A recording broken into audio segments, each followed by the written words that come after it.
राधे राधे। अब 6 दिन हमने बिता लिए गुजरात में चाचा के यहाँ पर, और काफ़ी तैयार हो गए हैं यूपी जाने के लिए, और तैयारियाँ चल रही हैं। अच्छा नहीं लग रहा है यहाँ जाने से, घर को इधर ही रहो।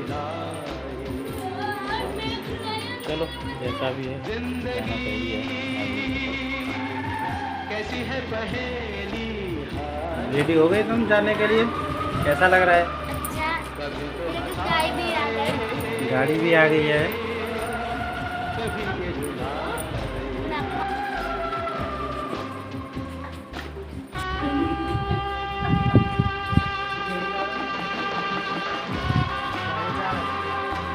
गाड़ी अंदर है। ताला मारा? हाँ चल बैठ आजा।